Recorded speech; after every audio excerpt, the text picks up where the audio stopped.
Kita sudah biasa melakukan perbuatan yang rutin sehari-hari. Oh, segala dilakukan. Sholat sudah, ya tahajud sudah, duha sudah, sholat tobat, wiri dan juga segala macam. Coba mulai sekarang tanya. Apakah rutinitas yang saya lakukan itu menimbulkan dampak pada diri saya? Kalau tidak, yuk hijrah. Cari kepuasan. Agar rutinitas dirubah menjadi kepuasan. Nih buat para sahabat yang selalu diam, cicing, mengalami inersia fisik, mengalami inersia mental. Secara fisik malas, itu inersia fisik. Secara mental malas. Sok rasakan apa akibatnya? Awak carangke. Hidup bosan. Duduk itu istirahat menjadi indah kalau sudah beraktivitas. Ada cicing wae mah bosen. Betul nggak? Sok atuh hijrah. Hijrah. Ubah kelalaian kita yang pasif ini menjadi kesehatan yang aktif. Karena aktif itu sehat. Saya mau aktif dan saya tidak punya pekerjaan. Ya Allah, masih begitu hidup. Apa betul di rumah tidak ada yang bisa dikerjakan? Saya nanya jujur, apa betul di rumah tidak ada yang bisa dikerjakan? Bohong. Bohong. 8 kaca. Betul nggak? Sikat WC. Nah itu ya, tanaman yang kuning-kuning, pepitan. Ada rumput-rumputnya, rabutan. Rawat, tanam di rumah kita. Masa enggak ada yang bisa kita kerjakan? Saya tidak percaya kalau di rumah tidak ada yang bisa kita kerjakan. Saya tidak pernah diam kok di rumah. Ya. Sambil berjemur pun saya tidak pernah diam. Berjemur cicing, enggak ada seninya. Sambil berjemur itu lah, apa aja tanaman, apa ya, dikasih pupuk, apa saja. Yang tidak indah bawa cutter kemudian dipotong-potong yang kuning-kuningnya. Bisa. Jemurnya dapat, kemudian tanaman juga bahagia. Ini masalah kita sebetulnya. Mau hijrah enggak? Mau diam terus dalam inersia fisik? Mau diam terus dalam inersia mental? Mau diam terus dalam kekacauan fisik, kekacauan mental? Tidak mau kita hijrah.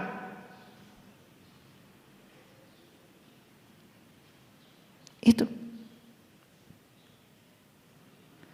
Nah, kita sudah punya pengalaman para sahabat. Semua ekspektasi kita yang terbatas mengakibatkan kita terbatas dalam hidup. Betul nggak? Ayo lihat saya. Seberapa tinggi kita dipantaskan oleh diri kita? Diajak umroh sama saya, artos di mana? Itu karena biasa dalam ekspektasi yang terbatas. Betul? Diajak bisnis, modal di mana? Terbiasa dalam ekspektasi yang terbatas, hasilnya ya terbatas. Apa nggak bosan tinggal di terbatas terus? Pengen beli sesuatu, duit nggak punya. Hanya mengeluhkan saja ketidakpunyaan, tetapi diam dalam ekspektasi yang terbatas. Yuk saya ajak.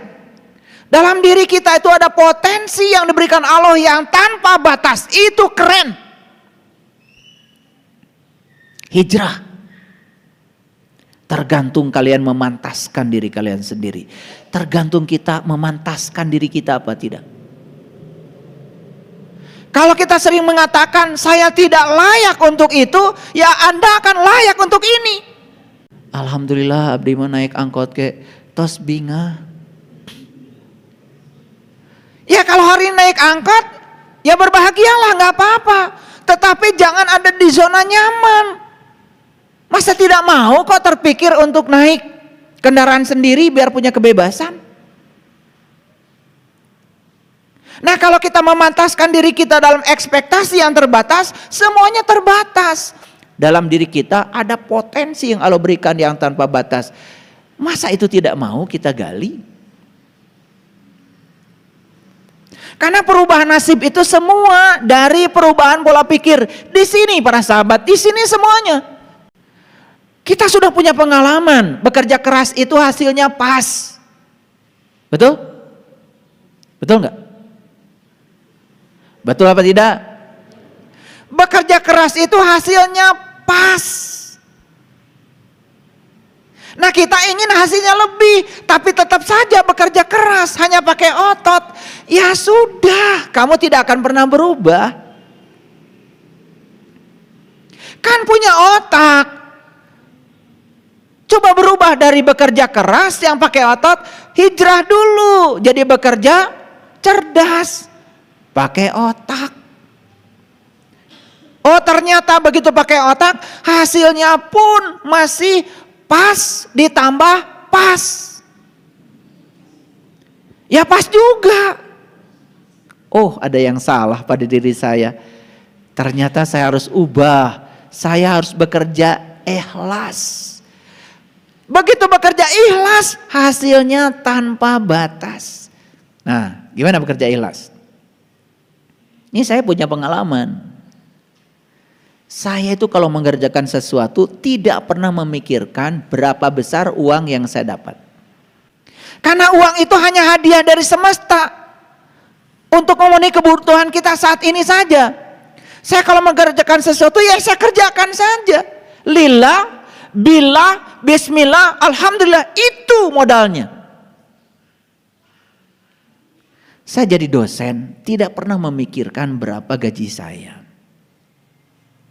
Karena tidak dipikirkan juga tiap tanggal 1 kan datang. Jadi buat apa dipikirkan? Gak dipikirkan juga datang. Maka saya fokus saja ketika saya ngajar. Saya katakan saya jadi dosen karena saya sedang dipakai Allah untuk menyampaikan cinta kasih Allah. Membantu mahasiswa yang perlu pemahaman tentang hukum-hukum Allah. Gitu aja. Makanya saya ngajar all out. Gak setengah-setengah ngajar. Siapkan metodenya apa, siapkan medianya apa, supaya mahasiswa mengerti dan puas selesai mengajar. Dan mereka ngasih respon yang positif. Nah, respon positif itu kepuasan jauh melampaui duit yang saya terima dari negara setiap tanggal 1. Bukan pengen dipuji. Kalau saya baca di evaluasi PBM misalkan mahasiswa bilang, ya saya sangat senang belajar dengan Bapak karena Bapak sangat menginspirasi. Saya tidak akan lupa kata-kata Bapak. Itu kan menimbulkan kebahagiaan yang luar biasa. Coba kalau saya tidak suka kuliah dengan Bapak, membosankan. Sebesar apapun gaji yang kita terima, tidak akan pernah memberikan rasa puas di sini. Lalu jadi dosen cuma menjalankan rutinitas. Buat apa? Kan kita harus hijrah. Makanya sebelum hijrah bekal utamanya apa? Iman. Keren banget. Orang yang mengaku beriman tetapi bukan iman beneran, saya pastikan gak akan bisa hijrah. Karena bekal hijrah itu adalah iman. Yuk lihat saya semua. Iman cukup? Gak cukup. Harus ada hijrah. Jadi kita sudah punya pola. Kalau begini metode saya hasilnya segini. Kalau saya ingin memperoleh hasil yang lebih, berarti kan harus diubah polanya, betul? Nih, pernah gak berpikir gimana caranya hasilnya banyak tetapi usahanya sedikit saja? Pernah gak mikir gitu? Pernah gak?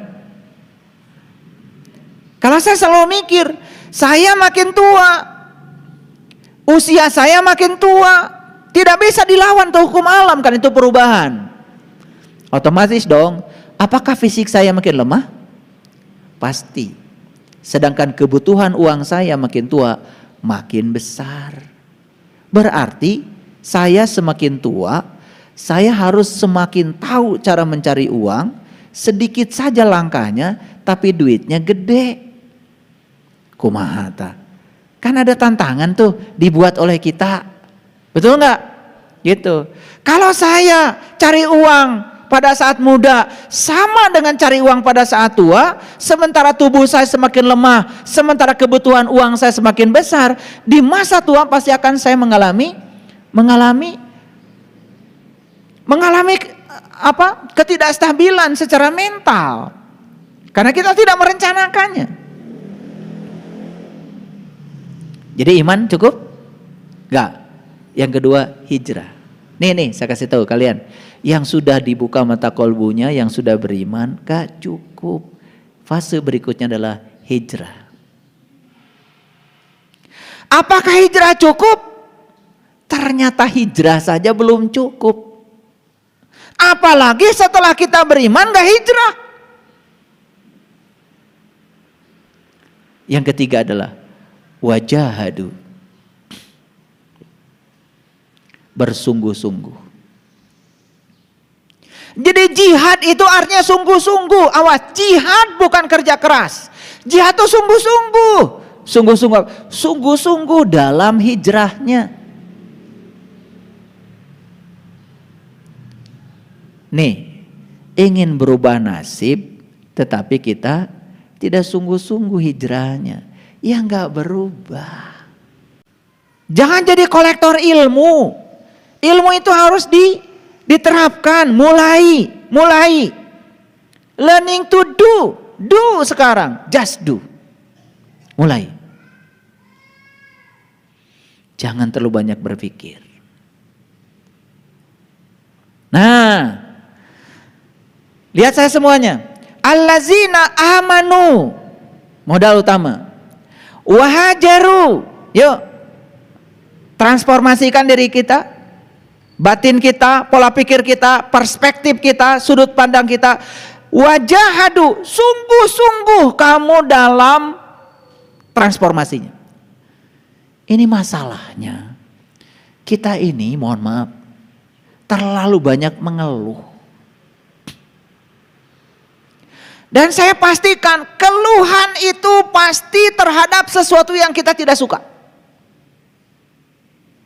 Ulangi, tidak ada yang mengeluh karena suaminya gajinya besar.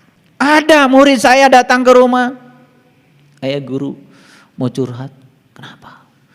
Ini saya bingung, suami saya gajinya besar sekali. Terus gimana? Saya juga bingung belanjanya karena duit saya banyak sekali. Saya belum pernah dapat keluhan begitu. Keluhan itu pasti menceritakan sesuatu yang kamu gak suka. Betul? Nah, jadi kalau kita hari ini masih mengeluh, itu tanda bahwa kamu masih punya kebencian. Karena benci selalu untuk yang kamu tidak suka. Dan senang pasti untuk sesuatu yang kamu suka. Betul nggak? Tidak ada orang benci pada hal yang menyenangkan. Betul nggak? Iya. Gimana kemarin piknik dari Bali? Benci sekali saya. Sebab di sana saya kok jadi rileks. Di sana saya jalan-jalan, saya jadi tahu, saya jadi baca-baca pengalaman. Saya benci, ada nggak? Nggak ada. Benci itu pasti terhadap sesuatu yang kamu tidak suka. Jadi artinya keluhan itu arti tanda bahwa kamu masih punya kebencian. 2. Keluhan itu merefleksikan bahwa kita masih menolak. Muaranya sama, kebencian. Jadi kalau orang masih ngeluh ini, curhat ini, sebetulnya sederhana. Dalam dirimu masih ada kebencian. Itu aja. Da abdi mah teu ngewa ka sasaha oge. Iya, tapi kamu masih mengeluh. Itu benci. Makanya saya sering mengatakan, apa yang kamu katakan, apa yang kamu pikirkan, apa yang kamu lakukan, itu doamu yang sebenarnya. Saya mau nanya, kalau mengeluh pakai apa? Pakai kaki, pakai tangan, apa pakai mulut? Pakai apa? Doa. Jadi ketika kita mengeluhkan pakai mulut itu berarti kalian sedang doa. Supaya semua yang dikeluhkan terjadi terus menerus. Nih saya kasih tahu, kalian mengeluhkan penyakit yang sedang kalian derita ke banyak orang. Doa bukan? Moal cager. Satu-satunya cara ketika kita sedang ada penyakit, satu, yang paling utama, yang paling awal di depan adalah terima dulu. Upayakan kita bisa menerima. Gimana caranya? Luaskan pemahaman kita. Satu, oh tubuh saya sedang berbicara kepada saya. Lewat inilah saya bisa mengerti bahwa selama ini saya salah memperlakukan tubuh. Saya menyesal, saya minta maaf, terima kasih, saya mencintai tubuh. Itu dulu yang pertama. Kalau dari awal kita sudah resisten, dari awal kita sudah menolak, maka kita tidak akan punya kesadaran untuk memahami pesan apa yang sedang terjadi pada diri saya. Pesannya tidak akan tertangkap. Yang kedua, saya sudah berobat, tetapi ternyata upaya saya selama ini tidak menimbulkan kesembuhan saya. Oh, jangan-jangan ada bawaan karma saya dari kehidupan yang dulu. Karena kesadaran terakhir saya meninggal menjadi kesadaran awal saat saya datang ke sini. Oh, saya mau berupaya memperbaiki alam bawah sadar saya. Ada apa dengan alam bawah sadar saya? Lakukan lagi. Sehingga kita jadi pinter. Sakit memang, tapi jadi pinter. Ditempeleng memang pipi saya, tapi saya jadi tahu cara sholat khusyuk. Hadiahnya adalah tempeleng.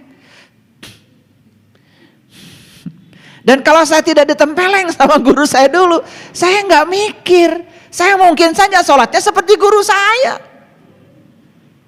Iya, saya di rumah, barudak, awaslah gandeng ya. Bade sholat, ini gagah.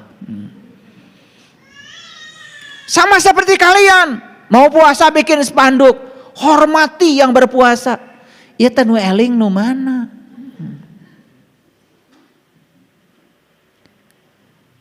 Harusnya kalian bikin spanduk, yang tidak berpuasa, gak usah takut. Saya sangat menghormati pilihan kalian. Gitu, keren kan? Nanti bulan Ramadan bikin spanduk gitu. Saya kasih nilai 10 itu. Saya suka bingung itu anu warasna teh mana. Iya. Untuk melaksanakan sesuatu pun kita perlu mengkondisikan orang lain seperti yang kita mau. Ego bukan itu. Ego. Lah sholat pakai ego hasilnya apa? Nah, ada batasannya. Nah, lihat saya. Iman cukup belum? Belum. Hijrah cukup belum? Belum. Jihad cukup belum? Belum. Karena semua itu harus fi sabilillah.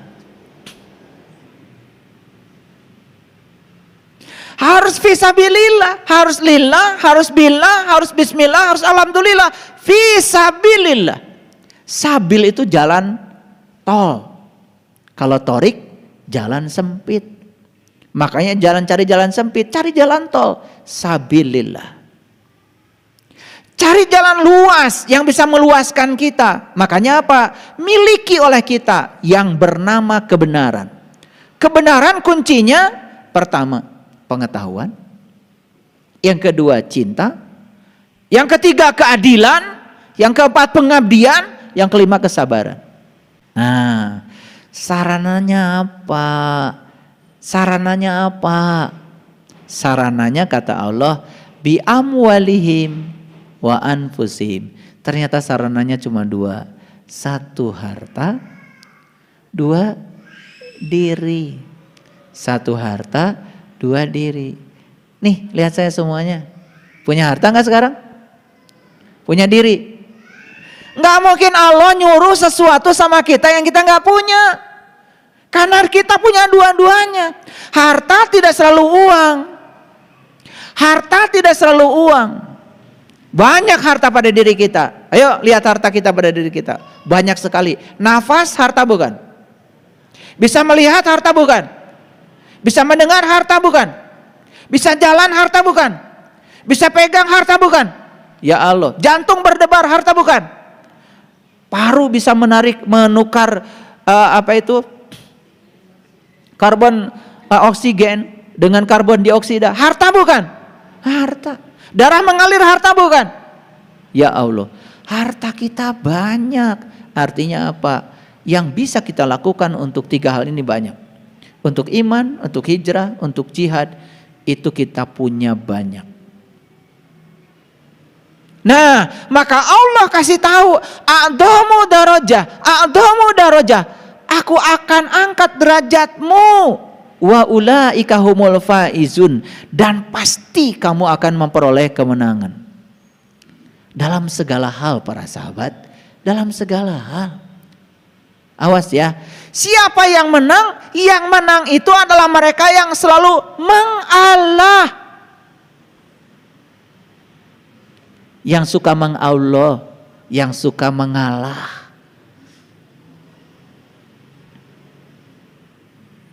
Makanya mengalah tuh luar biasa bahasa itu. Mengalah. Ternyata kalau kita bacanya pelan-pelan kan jadi mengalah. Mengallah. Makanya kalau kita mengalah dalam konteks mengallah, disitulah faizun itu turun. Disitulah kemenangan akan datang. Gitu. Hari ini kita sudah memperoleh kesimpulan. Jadi hijrah yang harus kita lakukan sekarang adalah transformasi batin yang menyebabkan pola pikir kita, perspektif kita terhadap kehidupan menjadi positif. Tidak ada benar salah, tidak ada baik buruk. Semua yang terjadi, terjadilah. Perubahan ada 2. Satu perubahan yang bersifat alami, itu tidak akan bisa ditolak.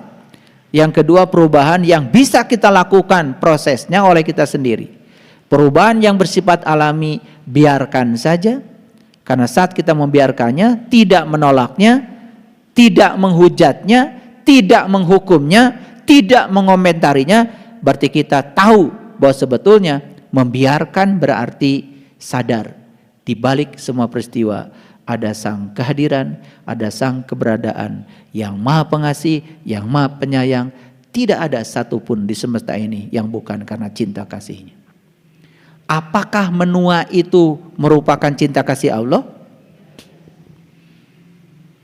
Buktikan.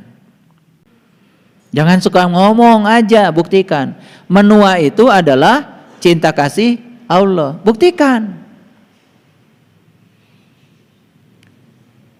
Ketika kita menua secara fisik, ada kesadaran dalam diri kita. Duh, kalau saya juga menua secara mental, kalau saya melemah secara fisik, kemudian saya melemah juga secara mental, apa jadinya ya saya? Maka biarkan fisik ini menua karena itu alami, tetapi ada yang bisa dihijrahkan oleh kita. Saya tidak mau menua secara mental. Saya tidak mau menua secara spiritual. Jiwa saya harus kuat, jiwa saya harus kokoh. Biarkan fisik menua, tetapi kebijaksanaan saya mulai muncul. Kesadaran saya mulai muncul. Kan keren. Itu namanya kita bisa membuktikan bahwa menua itu adalah cinta kasih Allah. Kan yang dibutuhkan oleh kita cuma satu, selalu sadar bahwa tidak ada yang terjadi di semesta ini yang bukan karena kehadirannya. Sadar semua yang terjadi di semesta karena cinta kasihnya. Itu saja yang kita selalu sadari, itu sudah sangat luar biasa. Jadi para sahabat, orang-orang yang beriman, orang-orang yang berhijrah, orang-orang yang sungguh-sungguh hijrahnya dibatasi dalam jalan Allah, dikasih oleh Allah 2 perangkat kepada kita, 1 harta, 2 diri, maka akan ditinggikan derajatnya oleh Allah. Nah, siapa yang ditinggikan derajatnya oleh Allah? Kelihatan sekarang. Orang yang ditinggikan derajatnya oleh Allah, dimanapun dia ada, pasti akan merubah keadaan menjadi lebih baik. Bahkan orang ini ditempatkan di neraka pun, dia bisa ubah tuh neraka jadi surga. Sekarang, apakah derajat saya sudah tinggi atau tidak? Sederhana, setelah ini dicek. Yuk, di mana kalian berada sekarang? Di mana kalian tinggal? Yang paling sederhana, kalian tinggal di rumah bersama keluarga. Apakah kehadiranmu membuat suasana keluarga semakin damai? Apakah kehadiranmu di rumah disyukuri? Atau kehadiranmu di rumah malah disesali? Kepergianmu malah disyukuri? Berarti ada yang tidak beres.